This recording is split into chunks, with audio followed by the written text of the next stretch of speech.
입양된 지 10달 만에 온 몸에 멍이 든 채 사망한 16개월 여자아이. 지난 3월부터 어린이집에 다니기 시작한 피해 아동. 4월까지는 한 번만 결석했지만 5월에는 3번, 7월과 8월, 9월에는 10번에서 20번이나 결석을 했습니다. 기관은 학대가 명백해 보인다며 경찰에 수사를 맡겼습니다. 하지만 엄마 장모 씨는 상처는 아이가 스스로 한 건지 언니와 싸우다 그런 건지 모르겠다면서 입양 가정에 대해 부정적인 선입견이 생기지 않았으면 좋겠다고 말했습니다. 숨지기 하루 전날 아이는 윗배만 볼록 나오고 기운이 없는 상태에서 어린이집 선생님에게 계속 안아달라고 보챘다고 합니다. 너무 밝고 건강해서 정말 감기에 한 번 걸린 적이 없던 아이입니다. 데려가려고 준비를 기도로 많이 했다는 둥. 이러니까 저희는 너무 잘 갔다고 생각했고 주변 사람들한테 자랑했어요. 부검 결과 사망 원인은 등 쪽을 발이나 무거운 물체로 강하게 맞아 장기가 손상됐기 때문인 것으로 드러났습니다.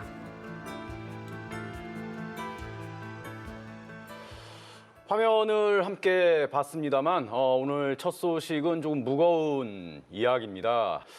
피해 어린이의 이름으로 회자되는 게 바람직하진 않지만 이른바 정인이 사건에 대한 이야기를 좀 해볼까 하는데요. 이번 일로 전 국민이 놀란 이유는 딱 하나죠. 사람이 어떻게 저럴 수 있을까라는 그런 분노였습니다. 정말 많은 사람들이요. 정말 너무 분노하고 눈물 흘리고 정말 너무 이런 일이 어떻게 일어났냐고 너무 안타까워하고 정말 다시는 일어나면 안 될 것 같아요. 그렇습니다. 네, 그동안 꾸준히 보도를 통해서 등장하고 있는 주제가 아동 학대인데요. 사라져야 할 사회의 악이 아닐까 싶습니다. 어떻게 해야 할까요? 자, 이 질문에 대한 답을 얻기 위해서 오늘 전문가 한 분을 모셨습니다. 강원 남부 아동보호 전문기관 이상욱 관장 모셨습니다. 관장님 안녕하세요.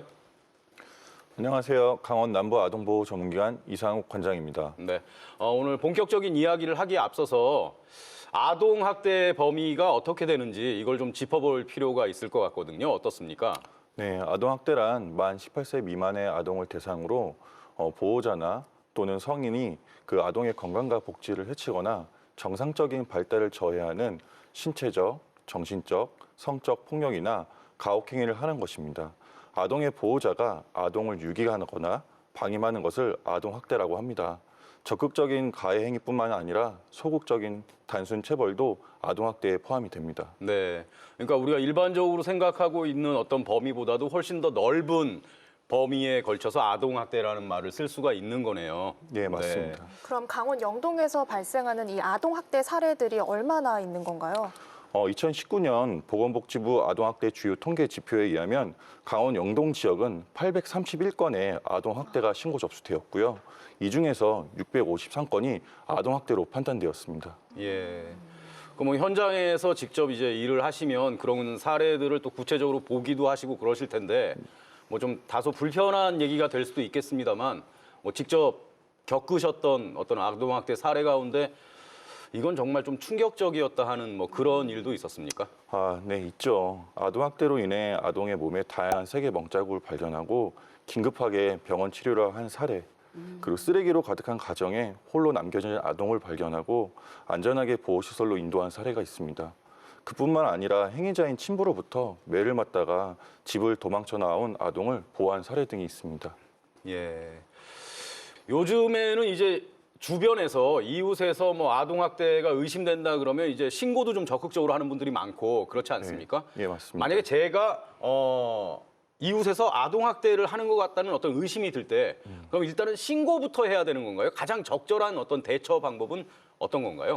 아동학대가 의심된다면 누구든지 신고할 수 있습니다. 신고를 먼저 해야 됩니까? 네, 아니 그게 아니라 그 아동학대 의심되는 아동은 넘어져서 생기기 어려운 부위에 상흔이 있습니다.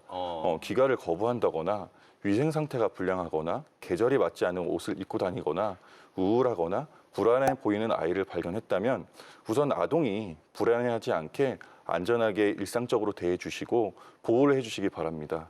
그리고 아동학대로 의심되는 사항을 파악하고 피아동의 인적사항 그리고 행위자의 인적사항을 112에 신고해서 안내해 주시기 바랍니다. 이번 그 정인이 사건 같은 경우도 보면 그 입양 가족에서 일어난 아동 학대잖아요. 그런데 저희가 참 궁금한 건 이렇게 입양 가족에서 나타나는 아동 학대가 큰지, 친가족의 형태에서 아동 학대가 더 큰지, 아니면 어린이집인지, 아니면 뭐 학교인지 그런 걸 좀 확실하게 알고 싶어요. 네, 이 사건은 저도 매우 안타깝고 가슴이 아픈데요. 말씀하신 대로 부모에 의한 아동학대가 주로 발생합니다. 2019년 아동학대 주요 통계지표에 의하면 아동학대 행위자 중 약 75%가 부모이고요.